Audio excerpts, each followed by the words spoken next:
Hi guys, and welcome again to our Q&A, a virtual Q&A with FKK. Today our theme is why is it a good option to go to junior college and what the options are. So with me today or tonight, I have five college coaches that will, or four college coaches that will be able to help us answer some of the questions that we have. I think it's an interesting subject because there's a lot to be said about junior college and a lot of stuff that we don't know. So let me introduce our guest tonight. The first one we have is Coach Dave Luna from ASA in Miami. The second one is Jess Belly from Polk State in Lakeland. Coach Bart Sesnet from Daytona State. And last but not least, Coach Brittany Jones from Daytona State. So the first thing I want to do, guys, obviously this Q&A is for our players and for our parents to be to get more information about what this process of recruiting is and what does junior college have to provide for them. So the first, let's start with like, what's your opinion about the FKK teams, the FKK staff? What do you think we're doing good? What do you think we're doing bad? How are our events? I know that Dave, we'll start with you. You always, at every single event that we have, you always knock on our doors for players. So I would like to hear your opinion a little bit about what about our club. Yeah, no, absolutely. First, thanks, Jimmy, for inviting us tonight. I think that you guys do a very good job, exposing the players at every level, from the ECNL player down to all the way down to the blue and white and all the different levels. You guys do a good job with bringing your ID camp, the big one in the summer, and then obviously the smaller showcases that you guys do throughout the year. You do a great job in communicating with us. I think that's probably the biggest thing with me is the open channel that I have with communicating. I have a little bit of an advantage, obviously, because one of my volunteer assistants coaches in your club, Juan. So that definitely helps. But even before communication with you, having that line of communication with you, Jimmy, being able to ask you guys questions, and you guys have been very receptive. And hey, this is what we want to do. Let me get you in front of these players, inviting us up, taking care of us while we're at your events. So it's been very easy for me specifically, to support your events and to be around and to definitely, recruit your players. I think the level of player that you guys have is a good one, one that we can definitely use and run. That's great. I know, Coach Brittany, you with the amount of years that I've been with FKK, I know that you've been recruiting our players. So I would like to hear your opinion about our program, our events, our staff. Yeah, so our program's been around 4 years, and we've had players from FKK every single year in our program, and those players have come in and competing. A lot comes down to relationships, and it's relationships between coaches that initially starts those conversations to trust players to come into your program and make a difference. So, for me, I think FKK does a very good job of building relationships where we as coaches can trust the opinion of the coaches that we're working with, and they do a very good job of building relationships with their players to where they can honestly recommend players for various levels and have the best interest. So I enjoy working with your club. I enjoy working with players from FKK. They generally have a very good background in terms of technical ability and also tactical knowledge. And, we're excited to get players from that club every year, and they've done a very good job helping us. So it's one of the first clubs we look to when we start our recruiting process. That's good to hear. How about Jess? I mean, I know you worked with CFK back in the day a little bit.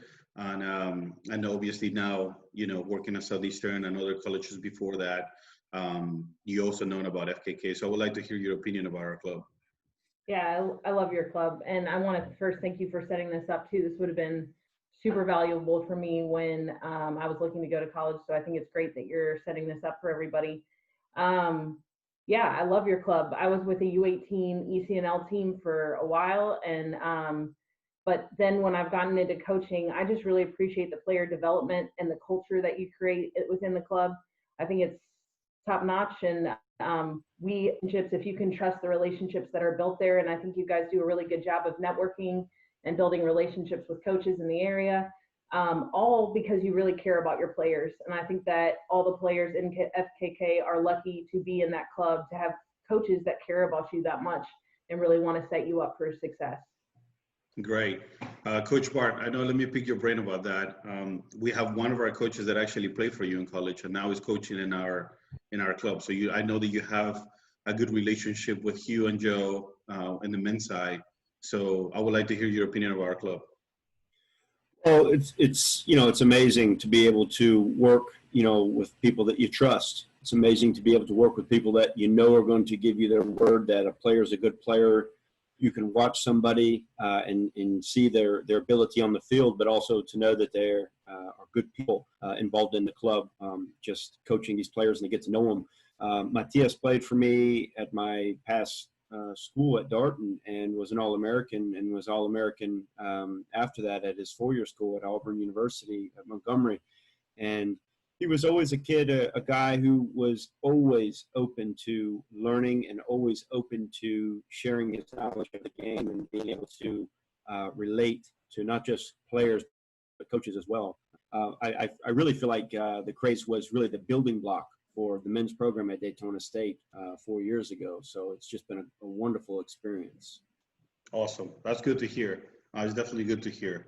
So let's start on the questions, guys.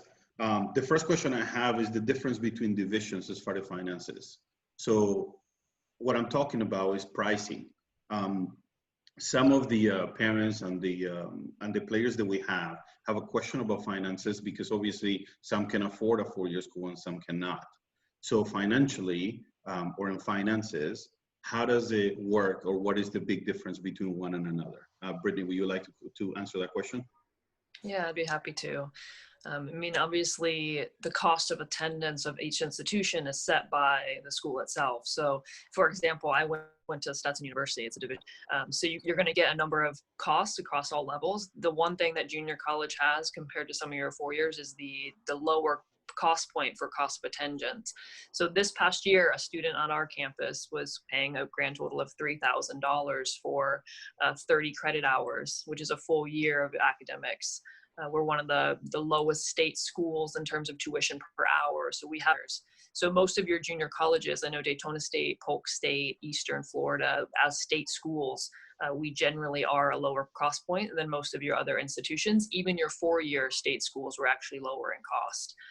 I can't speak for David ASA because I know they're a private institution, so it's totally different in terms of their structure. But in general, a student can come to Daytona State for roughly $3,000 in tuition, and then you're really only paying maybe $5,000 to $6,000 in her dorms are complete. People are going to be looking at between paying $8,000 to $10,000 all in for a year at junior college, which compared to your state schools, I think they're on average roughly between $16,000 to $20,000 for 1 year at a 4-year state school. So obviously there's some differences between that and junior college.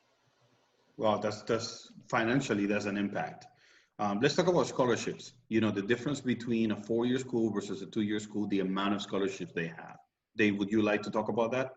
And the different levels that you're in depends on, there's a large variety of things. Some schools can stack, which basically means they can package something together, both financially with academics and both athletics. But we'll just talk about just athletic money for now. The junior college right on the women's side is 24 scholarships at the junior college level. In Florida, we're capped at 8, but that's still going to be significantly more than most of your Division I, Division II NAIA programs. Division I, I believe, is on the women's side 12.4, I believe. On the men, Division II is 9. Can you help me with this one? I think Division I's 14 and Division II is 9.9 for women. Okay, there you go. So NAIA just varies. They can go as high as 12, but it changes. Now, not every school is fully funded. Not every school has all that, but every school is going to be competitive. In the junior college level, even if they're not fully funded, they're still going to be very, very competitive with the 4-year schools. So financially, there's going to be a much, much more, I guess you could say, freedom of being able to do it, and most schools will stack. So again, we'll give you academic money, we'll give you financial money, athletic money, and then with the cost already being at a lower cost, like Brittany just said, there's an advantage at the junior college level.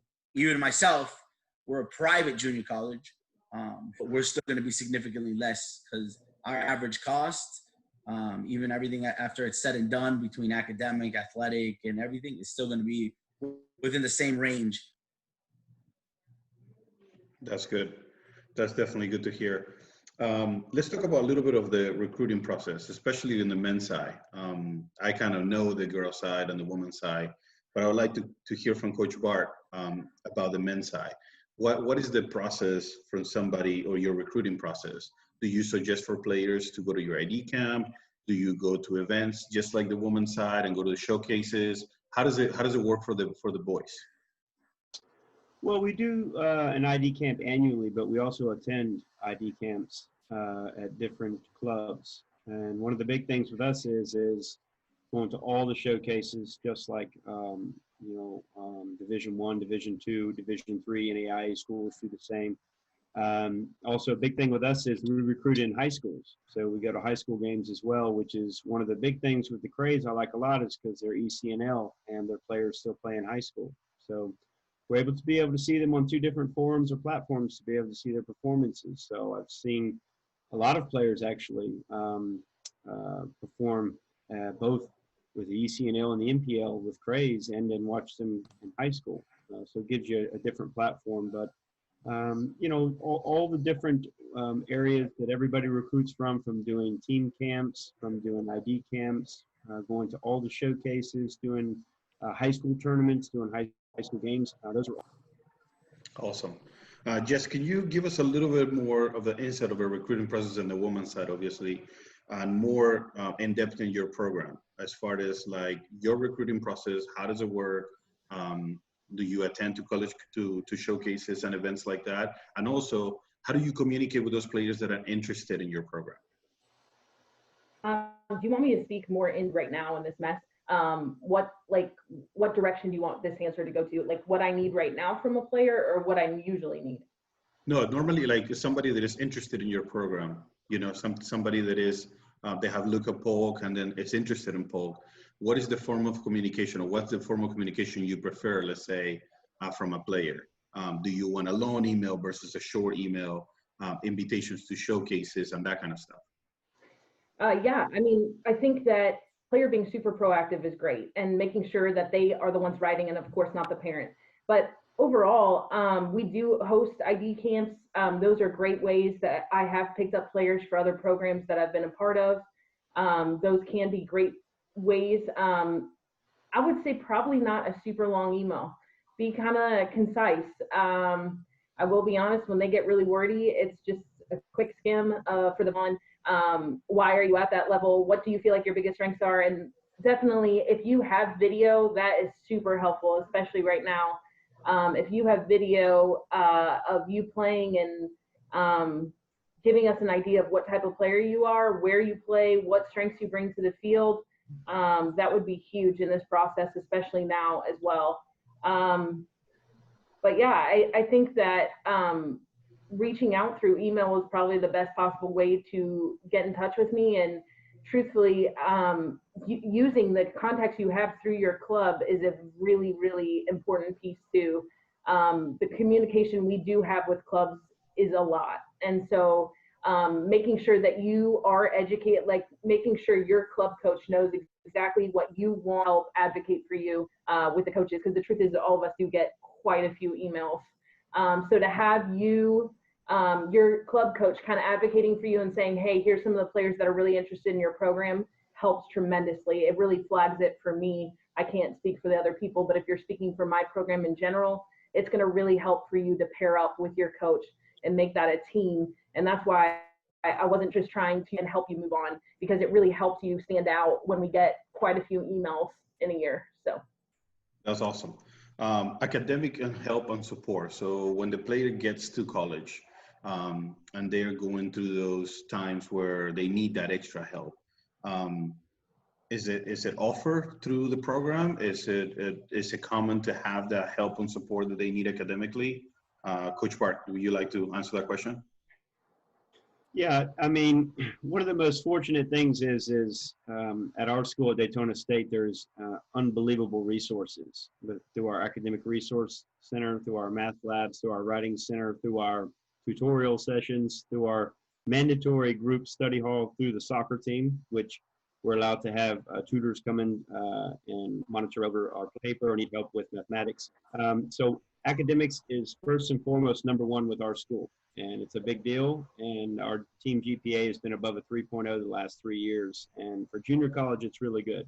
And we take more pride in our academics and furthering players on through those channels through four-year schools, because we really feel like players, the professional route is, what's so hard. So the player gets his two-year degree, gets his four-year degree, and then pursues the pro route. We think that's a more realistic world for somebody to grow up in, because they'll have a degree to fall back on. Everybody wants to go pro. All guys want to go pro. That's all you hear. I mean, you can go to my practice every day. Everybody wants to go pro. Pro. Well, in reality, it's just not there. It's not going to happen. Or, some schools sell the pro dream, and you got guys going pro and they're not making money, but they're selling them like they're pro players. They're not pro players. So at the end of the day, academics is without a doubt the most important aspect for us at Daytona State. That is awesome. So JUCO, I think that there's a false stigma out there about going to a two-year school. For the majority of the players, they feel that I'm not attracted to a two-year school because I won't be able to continue my playing career. I would like to talk about the average of players that continue their career or their soccer career, let's say, and move on after those 2 years at a JUCO and continue to play at a four-year school. Dave, I know you are an advocate of that. You help every kid that goes to your program. So could you please give us a little bit of insight about that?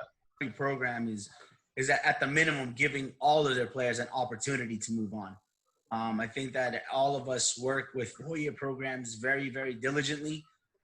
We have a lot of relationships with four-year schools, and I think that goes for everybody on this panel and just about every junior college, at least in Florida. And so, I'll give you an example at my school. So I'm graduating 18 girls right now. All 18 of my girls have an offer, and all 18 of my girls, are going to be moving on playing, and I think that's true pretty much everywhere. I know that I've had conversations with Bart and Britt at Daytona about it, and sometimes it's a little bit of painstaking because the opportunity is there, and it's similar to the club route where the girls just have to make a decision, and sometimes they stall on their own decisions. It's no different. It's the opportunity. We try to create it, and there's a number of things that we do at the junior college level to create that. There's a number of conversations that we've had. Some of it is with who we play. I know that pretty much all of us play four-year schools, throughout, whether it's in a preseason game or a spring game and things like that. So we get our teams and our players in front of four-year coaches. I know a lot of us bring four-year coaches onto our campuses, watch practice. We share video. We're constantly working with four-year programs, simply because, at the end of the day, it's the education that comes first, and then the end goal is for them to get to a four-year program. We're all very, very astute at that, and we all understand what that's like. And we want that for our players just as bad as they want it. So we work very, very hard, and we're constantly, sharing different things with even on this panel. We're constantly having communications. We're constantly saying, hey, I know you have a goalkeeper. I know this coach is looking for a goalkeeper. I know this coach is looking for X, Y, and Z within ourselves in the JUCO community. And then at the same token, we're promoting each other's players. There's a number of times that coaches that I know will call me and be like, hey, you're in Florida. What do you think about X, Y, and Z player that plays at Daytona? And I'll be like, no, she's phenomenal. She's the reason I was double in our playoff. X, Y, and Z. And it's true for all of us as far as, helping promote who we are, what we are, and the experiences for the girls. And then, there's other things that we do as well. Sometimes on some of the programs, and I know it happens in this panel, we'll create film for them. We'll cut film, we'll put highlights, we'll post them, we'll share them, we'll give them out. And then on social media, and I've been on different things that I see, oh, that's so-and-so from Daytona, that's so-and-so from Polk. I'm going to share this with somebody that I know, simply because, again, we're a community within a community, helping one another, even outside of our own programs. But all of us do a huge job in getting them out, because to us, that's just as important. Does it work the same way in the men's side, Coach Bart? I mean, it's your ability to be able to sell players that you've moved on to four-year schools. It's your ability to be able to say, hey, it's just as important for me to move you on to a four-year college that you want to go to, or that we can get you that work that's the right fit, as it is for you to come to Daytona State and play for us. So you got to be diligent. You got to work hard at it. You got to build relationships and build networks long. That's awesome. I know I want to continue with this subject because it's very important to know that. Brittany, I know that you also do a great job pushing your players over to 4 years. Please give me a few of your words about that. Yeah, I mean, to echo a lot of what Dave does, I think junior college coaches in a lot of ways, I don't want to say we have a harder job, but we have a double job. We're recruiting players in, but we're also pushing players out. And therefore we spend a lot of time, and I talk a lot to my players about this, is like, we're not just promoting our program, we're promoting them as individuals. And, I think all of us, and I know Dave and I have worked together a couple of years now, we spend a lot of time helping our players become better people, because success is a direct response of the people they become. And therefore, like, when we're talking to players and when we're talking to coaches, all of us, like, we're very honest about like our players and about the type of people they are and how important it is that they work toward one. I think it's essential that we share with our kids, like, hey, like, what you do matters and how you behave matters. And it's having those conversations with players, but also with the coaches to say, hey, this player, like, she's wonderful in this moment, but maybe not in this one, that we keep our reputation, because, we've been fortunate to push all of our players that have come through our program have had a chance to go play. Some have chosen not to play. They go on to academic pursuits. Most have chosen to play, but a lot of that comes down to coaches trusting our opinion, our assessment of players, and the work we put into it. So we do videos. We do have coaches on campus all the time. I always tell our players, like, they have as much responsibility in the recruiting process as I do. So we work really hard at it, but it's a team effort. It's a player's effort and it's our effort. And obviously it needs to be open communication. So there's a great opportunity in junior college soccer, because you get to come into a program and compete with players your own age for starting time, for playing time. All of Division I, Division II, NAIA levels. It's a very good level of soccer. It's going to develop you, and there's an opportunity to go on and play at a four-year institution. That's our goal for all of us. And I think Dave's right. Like, we work really hard to push players from each school, not our own schools, onto other programs, because it's a great opportunity to change people's lives. Well, thank you so much for that answer. I think that it has been enough said about, how hard you guys work in your programs to try to make sure you push them. Coach, yes, I would like to ask you two questions, get kind of together. How do you recruit? As far as like, what does it take for a player to be recruited? And with that being said, what type of player do you look for when you're recruiting? I mean, obviously, we're looking for players that can change a game. We're looking for technology. I mean, I loved everything that has been said here. I mean, before Polk, this is going to be my first season there. We were at Southeastern, and in the 4 years we were there, we were able to sign 8 players pro, which is great. But the truth is that was super rare. We had some really great players come through. The truth is everything they're saying is very rare to get signed pro. So like, the attention you guys are putting into your super important. It's something we stress tremendously. So I guess I'm looking for a good student who actually takes that seriously, because the truth is, and I'm not trying to, I think any one of us would agree with this, but I'm not trying to be negative, is we don't know when that season-ending injury happens. We don't. And we don't want that happening, but it does happen. And so to have a plan academically and get a degree is I know for the players that are coming in for me, I definitely want them to have a plan. They don't need to know day one what they want to do, but I want them to know what they would like to do. In addition, I'd like to help give them skills to be a more successful person. Soccer is great, very passionate about it, but at the end of the day, like, my prayer would be that each player would leave a better person. Let me move on with Dave. One of the questions that we received was, how do I know what kind of level I can play at? That's a loaded question there, Jimmy. I mean, I think we all aspire to be Division I top level players. We're all players on this panel, including yourself, Jimmy. So we all want to be at the best. The reality is we have to be honest with ourselves, you know, and I think that if you're honest with yourself, that's going to give you a good ballpark, a good idea of where maybe you should sit. And then it's really, really about using your resources, using your club coach, using your club director, using other coaches that have college experience within my club. And then as I go through the process, realistically asking the question, you know, to that college coach. And, you know, there's a different level even in the junior college world. You know, in Florida, our junior college world is a very, very competitive, high level conference. You know, you be at one school, you might have a lot of success at the junior college world, but at another school you won't. So it's just about finding the right fit. You know, when it comes to level, it's all about what your goals are. You know, there's some players out there that want to just be part of a team and are okay sitting on a bench watching the game. That's not most players. Most players want to play. They want to be competitive. They want to be in an environment where they're going to be pushed.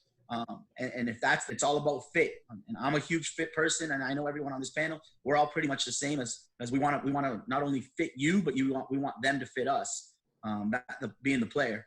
So you just have to find a program where everything fits, you know, and the level, at the end of the day, you're going to really, really find out that it's more of a stigma. It's more of an illusion than anything, you know, because there's some very, very good junior college schools on this panel who have beaten Division I schools. There's some very good Division II schools. There's some very, very good NAIA schools, you know, that could beat anybody on any given day. And at the same token, there's some very bad Division I schools. There's some very bad JUCOs. There's some very bad D2 schools. There's some very bad NAIA schools. So it's really just about comes into play. You know, if I'm a more technical, want to play the ball on the ground, and I go to a school and they're very direct and they go over the top and they're looking for fast athletic players, I'm probably not going to fit at that school, even though they might be a stellar Division I program and I might be a Division I player, but I might not fit there. You know, at the same token, you know, that could be true at every other level. You know, so it's about finding the style of play that I like, that I've been a program. And that's something that I think that a lot of people kind of overlook until reality comes hit, is the relationship with that coach. Can I play for that coach? Can I get along with that coach? Do I understand what that coach is like? Is that coach nuts and is going to yell all the time? Is that coach going to have conversations with me? Is that coach going to push me to a point where I might not feel comfortable? You know, I'll give you an example. I'm a super demanding coach. I'm probably going to make you a hug once we get off the field, regardless of what happened. Simply because that's the style of coach that I am. And every coach is going to be different, you know? So again, it's really, really doing your research, doing your homework, sorting it out so that you understand what that program is, what that coach is like, what that program is going to bring for you, and does it all fit? Great. Let's move on to the next question. The next question is, are you only looking for ECNL players? Coach Chess, can you answer that one for us? Yeah, I mean, ECNL is great because we all know it's a high level, and so we know that there's a certain level that we're going to get with that player. But there are many situations. In fact, I can name in my college coaching career, more than one hand comes to mind of players who financially could not do ECNL, and they've been top players for us. So possible level you can play. But if that's not an option for you, that does not mean your recruiting process is over. We have, the ultimate question is, can you play? Can you fit with your program like Dave is talking about? And ultimately, I would never overlook a player simply because they aren't playing ECNL. Coach Barr, can you give us a little bit of input on that? Do you only recruit ECNL players in the men's side? No, absolutely not. I mean, there are players that play DA, ECNL, NPL. There's players, club players at, you know, all different levels that we recruit, that we find. Sometimes we find guys that we find them in high school. They don't even play club. They can't afford it. So, you know, there's a plethora of guys out there. There's many guys out there that can play in different areas of the state of Florida. It's unbelievable. I mean, we're so blessed because the state is so dynamic. So, no, we don't. We just recruit ECNL players. That's great. That's good to know. I will go through all of you guys in this question because I want to hear your opinion about this. And this is our last question, I promise. I do appreciate your time, guys. Coach Brittany, let's start with you. Why is it that junior college is a great option for an athlete? I think junior college is a great option for any athlete is because it gives you the opportunity to compete right away. It opens up other doors that may not have been open. You know, I look at my team and majority of my team had opportunities to go play Division I, Division II on scholarship and couldn't afford it. And they come to us and they train and play with us for 2 years. And then after that, like most of them receive multiple offers to go play. So it's a different avenue and an opportunity to develop yourself as a person, as a player, as a student, use the rest of your life. So it's just that it's a different pathway that can get you to the same place. Coach Bart? I concur with what Coach Brittany said. I mean, it's an experience for players to be able to come out and play straight away, their first freshman and sophomore years of school. You know, and I would go so far as to say it is some of the most competitive soccer in the entire country for an 18 to 20-year-old to participate in. So there's no doubt in my mind that, you know, playing in junior college opens up more doors after playing in high school and club. It's just another layer for players to be identified by both colleges and pro teams. Coach Jess? Yeah, I guess, you know, what I guess want to take a chance, the opportunity to say is really caught up into what level that they're getting placed to. And sometimes JUCO falls as under, it goes D1, D2, D3, NAIA, and then comes JUCO, if nothing else. And I think that is a really big misconception. I think that, you know, I know just speaking even from us, and like a lot of our situations are the same. They could be different in bright features, and you get some of these scholarships in a situation here as opposed to a four-year school. We can sign you up for completely free education, and there's just not many places that can offer that. And so the fact that we can set you, and the truth is not a lot of people or girls, guys, no matter, know what they want to do the first 2 years anyway. So just going to a place where you can get some of those gen ed opportunity, but it's not at the sacrifice of soccer either.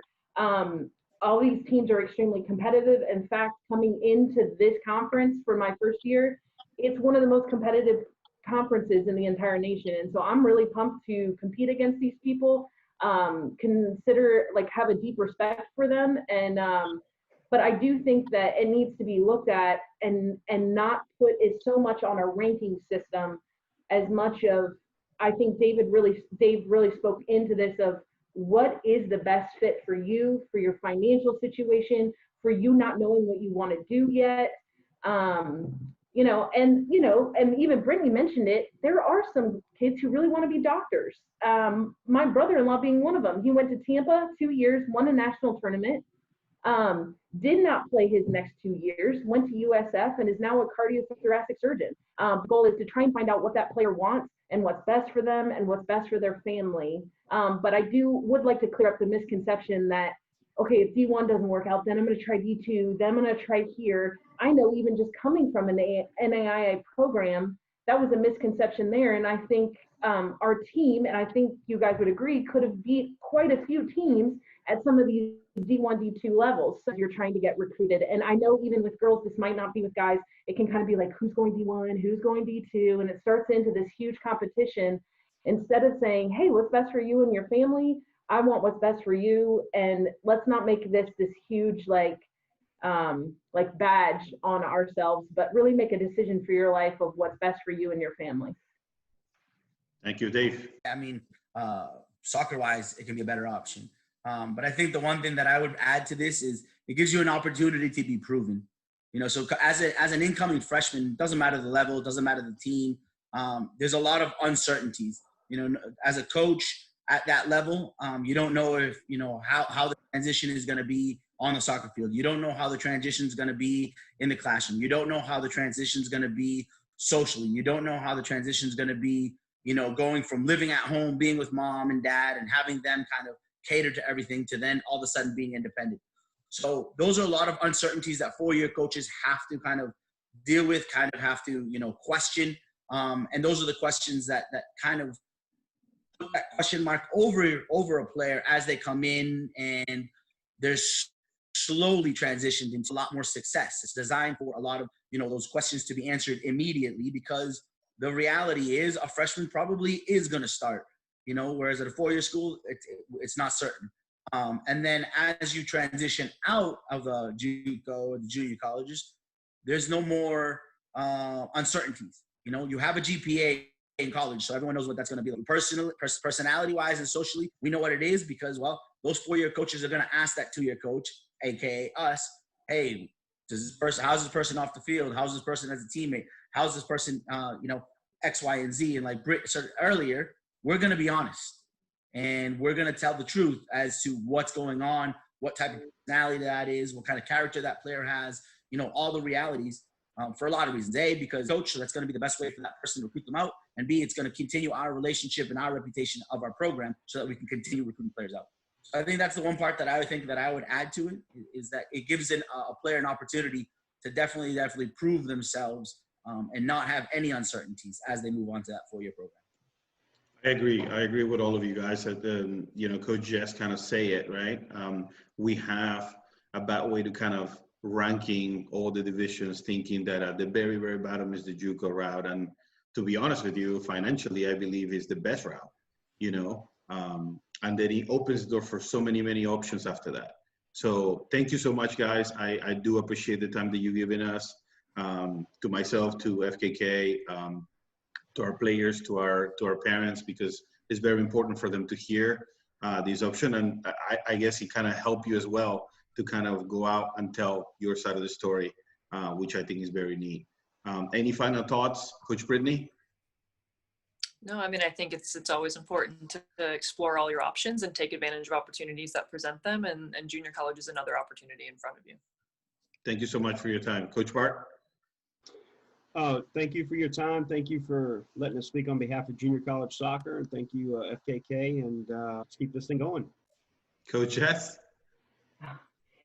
You probably said it a couple times. It froze up on me. I didn't hear anything. No, I appreciate it. Thank you, Jimmy. Obviously, my internet must be acting up tonight. But, yeah, and to you seniors, too, I'm sorry for all the ways that this has affected you, your senior season. But we still care about you and continue to partner with your. And Coach Dave? Yeah, no, absolutely. Jimmy, thank you. Thank you, FKK. The other coaches, thank you. It's always great to be a part of this. I think you guys do a great job. Just one more thing you guys are doing to add to your platform, even in these unsettling times that we're facing. Like Coach Jess just said, I think that there's a lot of reality that, your senior year, it kind of sucked, but, you got to take the best out of it and make the best out of it. And I know that a lot of coaches are still recruiting, us included. So, just reach out. Get with your club coaches, get with Jimmy, and definitely explore all the options that are out there for you. Well, thank you so much for our second chapter. Thank you so much for continuing to watch our videos, and we're going to continue to develop from this. Chapter number 3 will be Division III college coaches that we invited, and we're looking forward to hear your questions. So don't forget to email those to us. Thank you very much.